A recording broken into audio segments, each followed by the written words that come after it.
সাবিত্রী, কতদিন হয়ে গেল আমরা তোমার বাবার বাড়িতে বেড়াতে যাই না। এই কড়া বর্ষার দিনে গাঁয়ে গেলে কেমন হয় বলো তো? তুমি ভালো কথা বলছো গোপাল। অনেক দিন হলো বাবা আর মানুষের মুখ দেখি না। আমার নিজেরও খুব যেতে ইচ্ছে করে। বৃষ্টিটা একটু কমলেই আমরা দুজনে তৈরি হয়ে পথে ধরে রওনা দেব। তুমি ঘরের দরকারি জিনিসপত্রগুলো সব গোছগাছ করে রাখো। হ্যাঁ গোপাল, এই কড়া দুর্যোগে রাস্তার অবস্থা যে কেমন আছে তা ভেবেই চিন্তায় পড়েছি। তবু বাবার ওখানে অনেকদিন পর যাব ভেবে খুব আনন্দ হচ্ছে। রাস্তায় কাদা জল পার হতে একটু কষ্ট হবে ঠিকই, তবে আমরা সাবধানে পা ফেলে সঠিক সময় বাড়িতে ঠিক পৌঁছে যাব। তবে তুমি জলদি নিজের বাটির সব মুড়িটুকু খেয়ে নাও গোপাল। আমি ঘরের জানলার কবাটগুলো বন্ধ করে দরকারি কাজগুলো ঝটপট করে ফেলি। তুমি কোনো তাড়াহুড়ো করো না সাবিত্রী, বৃষ্টির তোর একটু কমুক, তারপর আমরা দুজন একসাথে পথ ধরে আনন্দের সাথে রওনা দেব, ঠিক আছে? হ্যাঁ গোপাল, বাবা আমাদের দেখলে যে কত বেশি খুশি হবেন তা ভেবেই তো আমার মনটা উথাল পাথাল করছে। দিদি, বিলে বন্যার করা জল একেবারে পুরোপুরি উপচে পড়েছে। রমেশ কাকার এত বড় বেগুন ক্ষেতটা জলের তলায় তলিয়ে যাচ্ছে। এ কি বলছিস নবীন? বেগুন ক্ষেতের পরিচর্যা করা আমাদের বিশ্বস্ত রতন কাকা কোথায় গেল? ওনার তো এই দুর্যোগে খেতেই থাকার কথা। রতন কাকা করা জ্বরে একেবারে বিছানায় পড়ে ছটফট করছে দিদি। রমেশ কাকা একলা মানুষ হয়ে ওদিকে পুরোপুরি দিশাহারা হয়ে পড়ছে। রমেশ বাবা একা মানুষ হয়ে বেগুন ক্ষেত সামলাবেন নাকি রতন কাকাবাবুর সেবা করবেন? উনি তো বিপদের মধ্যে পড়ে গেছেন। হ্যাঁ জামাইবাবু, রমেশ কাকা বিপদে পড়ে তোমাদের দুজনকে খবর দিয়ে জলদি বাড়িতে ডেকে পাঠালেন। চলো জলদি রওনা দিই। নবীন, তুই কাঠের বেঞ্চে একটুখানি জিরিয়ে নে। আমরা এখনই দর্জি পোশাকের ছোট গাঁটরিটা বেঁধে তোর সাথে বের হয়ে পড়ছি। নবীন, তুমি আর একদম সময় নষ্ট করো না, আমরা প্রস্তুত হয়ে গেছি। চলো আমরা কাদা জল ভেঙে রমেশ বাবার বাড়িতে যাই। হ্যাঁ জামাইবাবু, জলদি চলো, পথ ধরি, না হলে সন্ধ্যার আঁধার নেমে এলে বানের এই জলের তোরে পথ কঠিন হয়ে যাবে। নবীন, সামনের এই বড় সাঁকোটা তো বানের জলের তোরে একেবারে ভেসে গেছে। এখন আমরা কোন পথ ধরে ওপারে যাব বলো তো? জামাইবাবু, ডান দিকের উঁচু আলের পথটা ধরে একটু ঘুর পথ পার হলেই আমরা রমেশ কাকার ভিটে বাড়ির কাছে পৌঁছে যেতে পারবো। নবীন, তুই আগে পা ফেলে দেখ তো, কাদা জলের নিচে কোথাও আবার কোনো গর্ত বা ধারালো গর্ত নেই তো? না দিদি, তোমরা আমার পেছনে পেছনে সাবধানে চলে এসো। এই পথের বাঁক পার হলেই রমেশ কাকার বাড়ি দেখা যাবে। সাবিত্রী, তুমি আমার হাতটা শক্ত করে ধরে রাখো। বানের এই কড়া জলের স্রোত যেভাবে বাড়ছে তাতে একলা হেঁটে পার হওয়া বিপজ্জনক। হ্যাঁ গোপাল, কাদা জলের তোর ছড়াচ্ছে। তবে নবীনের সাথে আমরা সঠিক সময়েই দুর্যোগ পার হয়ে পৌঁছতে পারবো। জামাইবাবু, বড় বটগাছটা পেরিয়ে গেলেই কাকার বাড়ি। তোমরা আর একটুখানি জোর পায়ে হেঁটে জলদি করে এগিয়ে এসো তো। আমরা দ্রুত পায়ে আসছি নবীন, তুমি আগে গিয়ে রমেশ বাবাকে খবর দাও আর যে আমরা এই কাদা জলে পার হয়ে এসে পড়েছি। হ্যাঁ,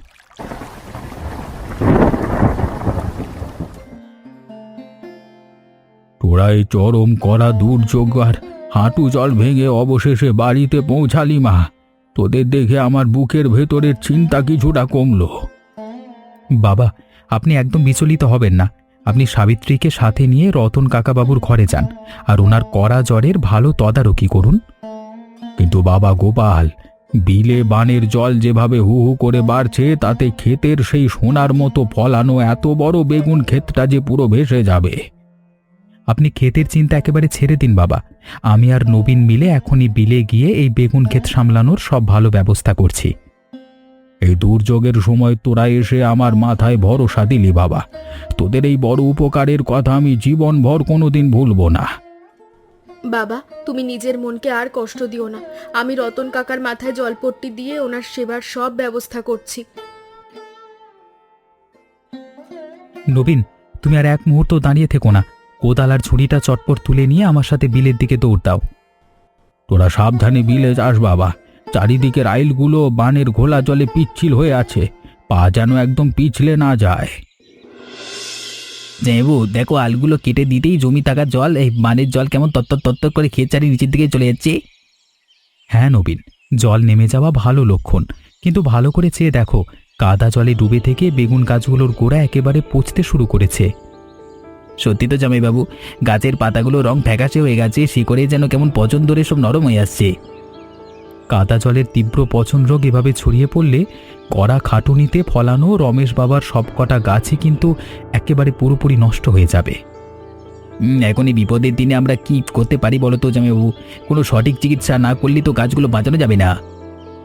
নবীন, আজকে রাতটুকু কাটলেই কালকে সকালে আমরা দুজনে হাট থেকে কড়া পচননাশক ওষুধ এনে এই পুরো বেগুন ক্ষেতের গোড়ায় ভালো করে স্প্রে করব। একদম ঠিক বলেছো জামাইবাবু, জল শুকিয়ে এলে গাছে ভালো ওষুধ ছাড়লেই সব গাছ আবার আগের মতো তরতাজা সবুজে উঠবে। তবে চলো নবীন, আইল শেষে কোণে জমে থাকা জলটুকু ভালো করে ছেঁচে ফেলে আমরা ঘরের পানে পা বাড়াই, আলো যে নিভে আসছে।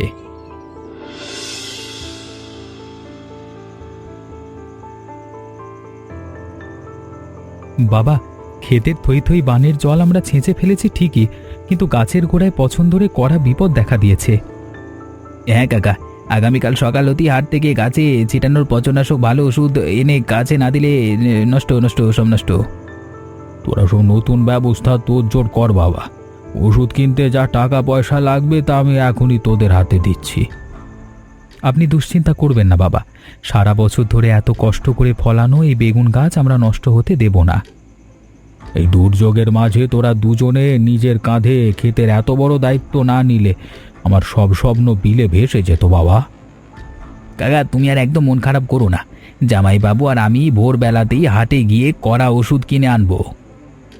হ্যাঁ বাবা, সাবিত্রী আজকে রাতে রতন কাকাবাবুকে সামলাক, আর আমরা কালকে সকাল হতেই পথে ওষুধের উদ্দেশ্যে রওনা দেব। তোদের এই অক্লান্ত পরিশ্রম আর ভরসার কথা ভাবলে আমার বুকটা শান্তিতে ভরে যায়। উপরওয়ালা তোদের মঙ্গল করুক।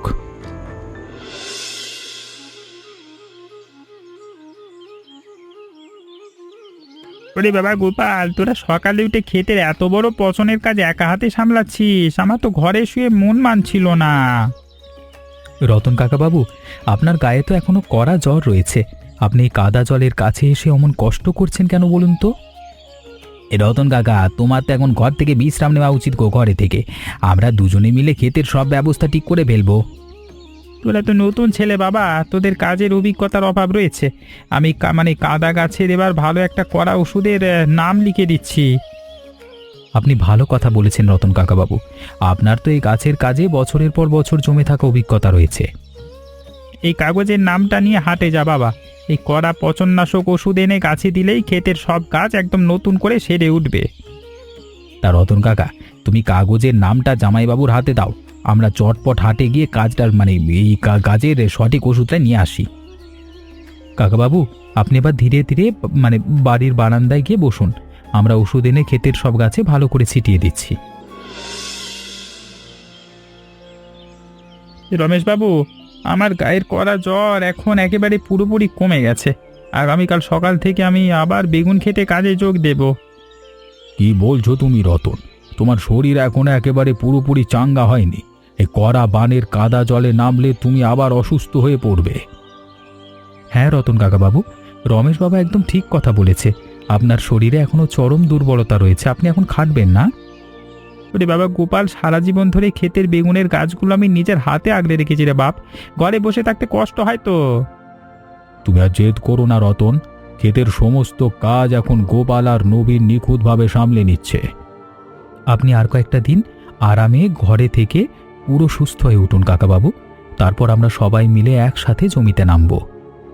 তোরা যখন এত ভালোবেসে অনুরোধ করছিস বাবা, তবে আমি আর 2 দিনই ঘরে জিরিয়ে নিচ্ছি। তোরা মন দিয়ে কাজ কর। হ্যাঁ হ্যাঁ রতন, তুমি আগে একেবারে পুরোপুরি ভালো হয়ে ওঠো। আমাদের এই বিপদের দিনে গোপাল আর নবীন তো ভরসা এনে দিল, তাই না?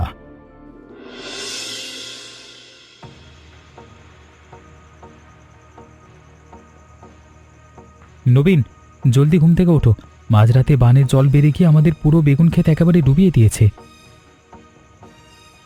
এ কি বলছো জামাইবাবু, বিলের বাঁধ কি তবে একেবারে ভেঙে গেল? হ্যাঁ, এত জল হুট করে মাঝরাতে করতে গেল। আর কোথা থেকে বলো তো নবীন, চটপট কোদাল আর ঝুড়িটা হাতে নিয়ে ক্ষেতের দিকে দৌড় দাও, না হলে সব ফসল নষ্ট হয়ে যাবে।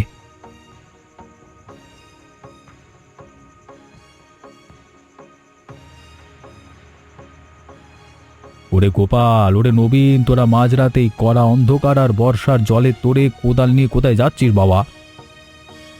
বাবা, বিলের বানের জল জমে গেছে, আমরা দ্রুত গিয়ে ক্ষেতের চারপাশে উঁচু করে কাদার আল তৈরি করছি।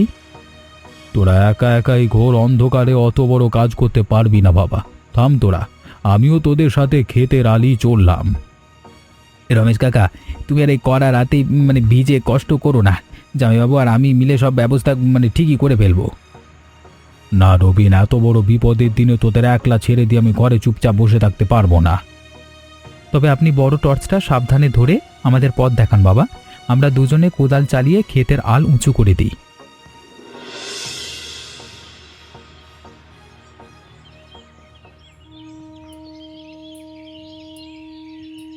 রমেশবাবু, কালকে রাতে বিলে এত বড় বানের কড়া জল এলো, অথচ কেউ আমাকে একটা খবর পর্যন্ত দিলে না। তুমি অমন করে অভিমান করছো কেন রতন? কালকে রাত দুপুরে তো তুমি কড়া জ্বরে কাবু হয়ে বিছানায় ছটফট করছিলে। আমাকে বুড়ো আর অকেজো ভেবে একেবারে পর করে দিয়েছো রমেশবাবু, যে বিপদের দিন আমাকে ডাকতেও ভুলে গেলে। এ কি কথা বলছেন রতন কাকাবাবু?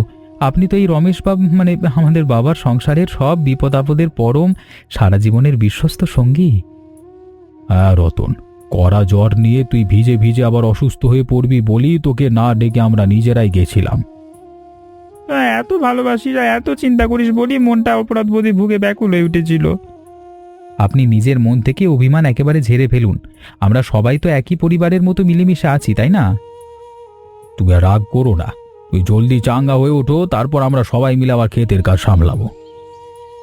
ভালোবাসা দেখলে আমার গায়ে সব রোগ আর কষ্ট দূর হয়ে যায়, সত্যি বড় মনের মানুষ।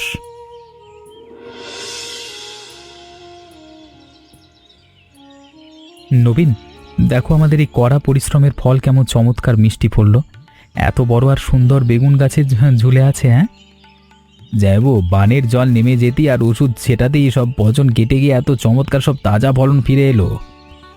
বাবা, আমরা এই বড় বড় 2 ঝুড়ি ভর্তি সতেজ বেগুন আর আজকে হাটে নিয়ে গিয়ে ভালো দামে বিক্রি করে আসবো। এ কি বলছো বাবা? তুমি আমার জামাই মানুষ হয়ে বাজারে গিয়ে সস্তা বেগুন বিক্রি করবে, লোকে কি বলবে? লোকে কে কি বললো তা দিয়ে আমাদের কোনো কাজ নেই বাবা, নিজেদের ঘাম ঝরানো কড়া পরিশ্রমের ফসল বিক্রি করতে কোনো লজ্জা নেই। যাই ভাই, তো কারই কথা বলেছে রমেশ কাকা, আমরা দুজন মিলে হাটে যাব আর আনন্দের সাথে সব বিক্রি করব। বাবা, আপনি ঘরে গিয়ে সাবিত্রীকে বলবেন আজকে যেন আনন্দের সাথে ভালো রান্নাবান্নার একখানা মস্ত তোড়জোড় শুরু করে দেন। তোরা যখন এত ভালোবেসে বলছিস বাবা, তবে আজকে হাট থেকে আমি ভালো মাছ এনে তোদের জন্য খাবারের আয়োজন করছি। হ্যাঁ বাবা, আমরা চটপট হাটে গিয়ে এই বেগুন ভালো দামে বেচে একবারে বিজয়ের হাসি নিয়ে ঘর ফিরে আসব, আপনি নিশ্চিন্ত থাকুন।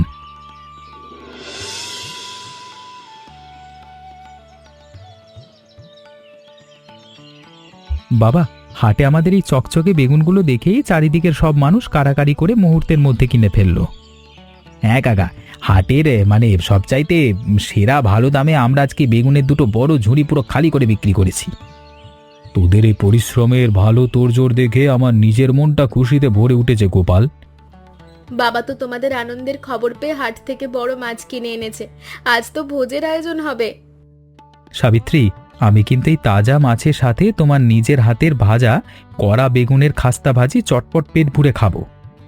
তবে আর দেরি না করে রান্নাঘরে যা আমার সাবিত্রী, আজকে কড়া বর্ষায় গরম খিচুড়ি আর বেগুন ভাজির চমৎকার তোড়জোড় কর। হ্যাঁ বাবা, আমি এক্ষুনি কাঠের উনুনে গরম খিচুড়ি বসিয়ে দিচ্ছি, আর তোমরা সবাই জলদি পুকুর থেকে ধুয়ে তৈরি হও তো।